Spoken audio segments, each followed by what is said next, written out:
Salut à tous, aujourd'hui on est parti pour le 1029e épisode de l'After Zappimage. On va débuter avec quelques infos du côté de la Ligue 1. On démarre chez les champions de France à Lille où les dirigeants lillois et le président Olivier Létang demandent 5 millions d'euros pour libérer Christophe Galtier de son contrat, ce qui veut dire que normalement si Christophe Galtier trouve un accord par exemple avec l'OGC Nice, eh bien l'OGC Nice devra verser 5 millions d'euros à Lille. Ensuite on enchaîne avec la liste des potentiels successeurs à Christophe Galtier du côté de Lille. On est toujours à la recherche d'un nouvel entraîneur puisque normalement coach Galtier devrait quitter le club. Plusieurs noms ont déjà été cités, Laurent Blanc, Claudio Ranieri, Thiago Motta, mais aussi Rudy Garcia. Ensuite, on prend la direction de Marseille avec cette belle image de Boubacar Kamara avec le trophée Puma du meilleur joueur olympien de l'année. Bravo à Boubacar Kamara, un jeune joueur très très prometteur qui a vraiment mouillé le maillot contrairement à certains joueurs de l'OM sur cette saison. Bravo à Boubacar Kamara. Ensuite, direction le Stade Rennais qui s'intéresse à l'international marocain Romain Saïss pour remplacer Damien Da Silva qui a quitté Rennes il y a une quinzaine de jours. Direction l'Olympique lyonnais. Eh bien, Romain Saïss serait pour le moment le successeur idéal à Damien Da Silva, un joueur très expérimenté, Romain Saïss. Il a longtemps évolué du côté de la France, notamment à Angers, à Clermont, à Le Havre. Ça fait, je crois, 4 ou 5 ans qu'il est du côté de Wolverhampton, un titulaire indiscutable dans la défense des Wolves, quelqu'un vraiment de très très costaud défensivement. C'est un véritable leader et patron sur le terrain. Ensuite, direction Paris, plusieurs déclarations du président Nasser Al-Khelaifi qui déjà a affirmé que Kylian Mbappé allait rester au Paris Saint-Germain. Il nous dit « Je veux être clair, Kylian va rester à Paris. On ne le vendra jamais et il ne partira jamais libre. » Alors après, évidemment, certainement que le Paris Saint-Germain n'a pas envie de perdre Kylian Mbappé sur ce mercato estival. C'est bien normal, il fait partie des meilleurs joueurs au monde. Après, voilà, s'il n'y a pas de prolongation de contrat pour Kylian Mbappé, évidemment qu'il partira libre dans un an. Ensuite, autre déclaration de Nasser sur Mbappé, il nous dit « Il a tout ce qu'il faut pour prolonger ici à Paris. Où peut-il aller? Quel club en termes d'ambition et de projet peuvent aujourd'hui rivaliser avec le Paris Saint-Germain ?» Il est vrai qu'ils ne sont pas très très nombreux les clubs qui peuvent rivaliser avec le Paris Saint-Germain, mais il y en a quand même. Ensuite, une déclaration de Nasser sur la situation de Mauricio Pochettino. Il nous dit « Écoutez, à la fin de la saison, j'ai eu 2 réunions avec Mauricio, 2 ou 3 heures à chaque fois. Il ne m'a jamais dit qu'il voulait quitter le club. Il n'a jamais eu une attitude laissant penser qu'il voulait partir. » C'est tout l'inverse. Autre déclaration de Nasser Al-Khelaifi sur Neymar. Premièrement, il nous parle de Neymar et du FC Barcelone. Il nous dit « Le Barça a toujours voulu récupérer Neymar. Ce n'est pas un secret. Mais est-ce que Neymar voulait retourner du côté de Barcelone? Non. Appelez-le et il vous dira combien il est heureux et épanoui ici à Paris. » Autre déclat de Nasser sur Neymar, il nous dit cela n'a pas été compliqué de prolonger Neymar, il aime le club, la ville, les supporters, il est très investi, il veut gagner beaucoup de trophées ici, il m'a dit qu'il voulait terminer sa carrière au Paris Saint-Germain. Ensuite les amis, on enchaîne avec quelques infos sur la scène internationale. Déjà premièrement en ce qui concerne l'Euro Espoir, hier c'était la finale entre l'Allemagne U21 et le Portugal U21, nouveau sacre pour l'Allemagne, le 3e déjà pour les Allemands en l'espace de 12 ans. L'Allemagne s'impose 1-0 hier grâce à un but de Mecha, jeune attaquant de Anderlecht, d'ailleurs une très grosse saison pour lui en Belgique, en hauteur de 18 buts, une victoire plutôt logique et méritée pour les Allemands qui ont globalement dominé cette rencontre. Il y a toujours eu de très très bonnes générations chez les jeunes, notamment du côté de l'Allemagne et du Portugal qui arrive aussi très souvent assez loin dans ce genre de compétition chez les espoirs. Ensuite, une petite information qui concerne l'Algérie qui a battu hier le Mali sur le score de 1-0. Riyad Mahrez, l'unique buteur de la rencontre. L'Algérie qui égale donc la série pour une sélection africaine du match consécutif sans la moindre défaite. 26 matchs maintenant consécutifs pour les hommes de Djamel Belmadi, sans la moindre défaite. C'est très très impressionnant. Ensuite, un résultat aussi hier en amical, la victoire de l'Angleterre qui termine bien donc sa phase de préparation à l'Euro. Les Anglais s'imposent 1-0 hier face à la Roumanie, un penalty de Marcus Rashford en seconde mi-temps. D'ailleurs, vous avez l'image arrêtée de ce penalty qui apparaît juste à côté de moi et vous pouvez remarquer à quel point la jambe de Marcus Rashford est assez souple. C'est une image assez hallucinante de voir son pied complètement retourné quasiment à plus de 90 degrés et sacrée souplesse. Marcus Rashford. On poursuit les amis maintenant du côté de l'équipe de France. Plusieurs déclarations de Paul Pogba. Premièrement, il nous dit ce qui tue dans un groupe, c'est l'ego. Et ici, il n'y en a pas. Tout le monde se respecte. Il n'y a pas une personne au-dessus de l'autre. Et quand on parle de gestion du groupe, le coach sait très très bien ce qu'il a à faire. Autre déclat de Paul Pogba sur les objectifs de l'équipe de France pour cet Euro. Il nous dit on n'est pas venu ici pour participer à l'Euro et être juste une belle équipe qui a participé. Non, on y va pour gagner. Autre déclat de Paul Pogba sur son dernier but avec l'équipe de France, ça commence à remonter un petit peu. Son dernier but avec l'équipe de France, c'était tout simplement lors de la finale du mondial face à la Croatie. On se souvient tous de cette frappe de loin de Paul Pogba. Il nous dit, c'est vrai que ça remonte, j'y ai pensé encore hier, marquer en finale de l'Euro, ça serait magnifique. Et bah ouais, ce serait exceptionnel de voir Paul Pogba marquer en finale de l'Euro. S'il marque tous les 3 ans, mais dans des moments importants, évidemment, ce serait quand même assez exceptionnel. Ensuite, une déclat de Paul Pogba sur le retour de Karim Benzema. Il nous dit c'est une grosse et une belle arme en plus pour le groupe, même si ça fait longtemps qu'on n'avait pas joué ensemble.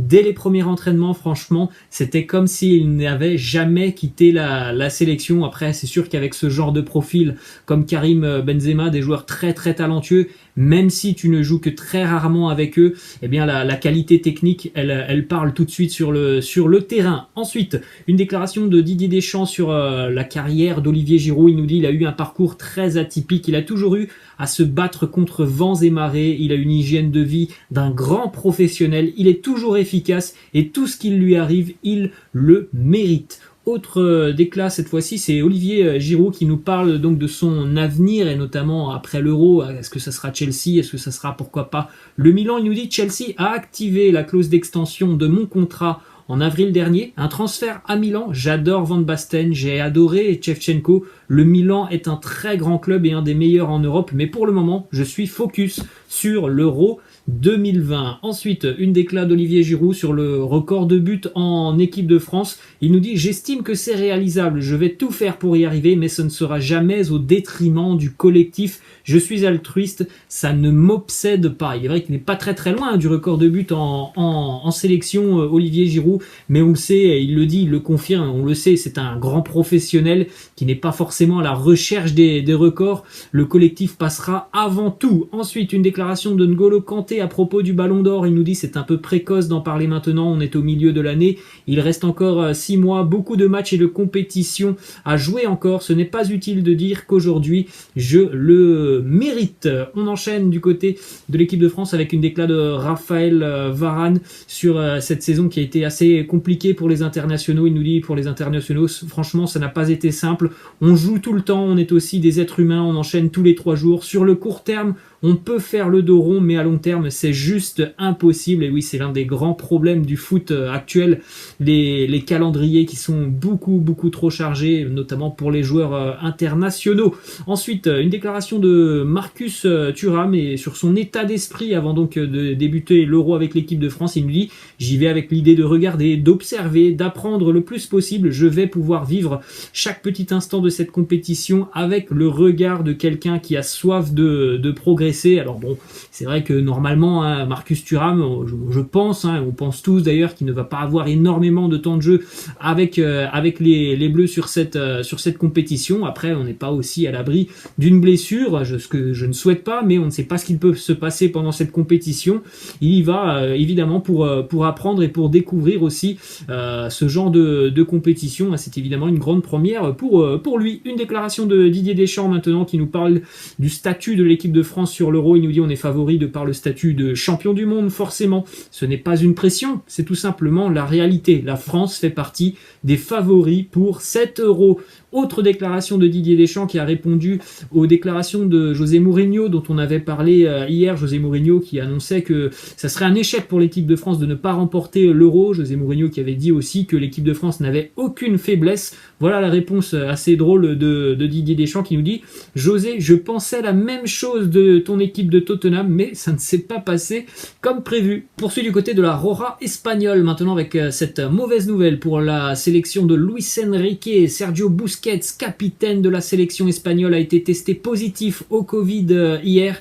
Le premier match de l'Espagne approche à grands pas maintenant et visiblement Sergio Busquets devrait rater au moins le premier match de la sélection espagnole. Direction Barcelone maintenant où le Barça va tenter de prolonger le contrat du jeune Ansu Fati. C'est la volonté du club catalan. Selon Marca, le club se serait déjà réuni avec l'ailier dans le but d'étendre son contrat, alors qu'on le rappelle, le contrat d'Ansu Fati se termine dans un an maintenant. Autre info du côté de Barcelone qui concerne aussi une prolongation de contrat pour l'ailier français Ousmane Dembélé. Voilà la déclat de Ousmane Dembélé sur sa prolongation du côté du Barça. Il nous dit « Je ne sais pas, on verra, nous rencontrerons la direction, je ne suis pas pressé et le club non plus, nous verrons ce qu'il se passe, je suis totalement concentré sur l'Euro, puis je vais partir en vacances. La saison a été longue. » Alors visiblement quand même le Barça est un petit peu plus pressé que Ousmane Dembélé, puisque déjà depuis quelques mois maintenant, les dirigeants catalans essayent de faire avancer ce dossier qui pour le moment n'avance pas beaucoup.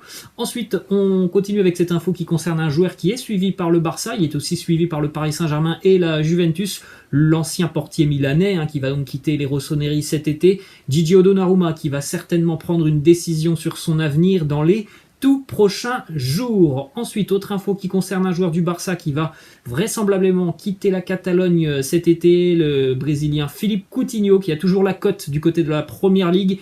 Everton serait d'accord pour l'enrôler cet été sous la forme d'un prêt. L'an dernier, les Toffees étaient déjà prêts à soumettre une offre de 40 millions à Barcelone, mais voilà, ils n'avaient pas réussi à obtenir sa signature. Ça pourrait changer sur ce mercato estival, parce que normalement, quand même, l'avenir de Philippe Coutinho ne s'écrit pas du côté du Barça. Direction l'Angleterre, maintenant avec une information qui concerne Arsenal qui se montre très intéressé par Ruben Neves, le joueur de Wolverhampton. D'ailleurs, du côté des Wolves, c'est peut-être la fin d'un cycle, déjà après le départ de l'entraîneur Nuno Espirito Santo. Les Wolves pourraient peut-être aussi perdre Pedro Neto et Adama Traoré. On enchaîne du côté de Leicester où les Foxes ont trouvé le successeur à Jamie Vardy. Jamie Vardy, il n'est pas tout jeune maintenant, il est plus proche évidemment de la fin de sa carrière. Le successeur, il serait français. Il connaît très très bien les championnats britanniques et notamment le championnat écossais, puisque c'est Hudson Edouard, l'attaquant du Celtic Glasgow, qui est tout proche maintenant de s'engager du côté de Leicester. Ensuite, on a cette belle image du côté d'Aston Villa. La saison prochaine, l'attaque des Villains pourrait quand même avoir très très fière allure. Jack Grealish, Ollie Watkins et Emiliano Buendia qui devraient arriver contre 35 millions d'euros. Alors on ne sait pas si Grealish sera encore du côté de Villa l'année prochaine, mais en tout cas sur le papier, c'est vrai que cette équipe elle a déjà montré de très belles choses cette année, une équipe très agréable à suivre, avec en plus l'arrivée d'Emiliano Buendia, ça pourrait être vraiment très très intéressant à suivre, cette équipe de Villa l'année prochaine. On va continuer les amis du côté de Tottenham après le refus de Antonio Conte. Les dirigeants des Spurs se pose maintenant sur un nouvel entraîneur, l'entraîneur de l'Ajax, Erik ten Hag, qui est suivi par les Spurs de Tottenham. Il y a eu des rapprochements déjà depuis 48 heures. Et on va terminer cet épisode les amis avec une petite question de fin qui concerne le Paris Saint-Germain. Si le Paris Saint-Germain devait recruter un seul joueur en Ligue 1, quel serait votre choix chez l'un des concurrents du PSG? Pourquoi pas à Lille, à Lyon, enfin bref, où vous voulez, laissez-moi juste un nom. Voilà les amis, la fin de cet After Zap Image, je vous laisse et je vous dis à la prochaine, ciao.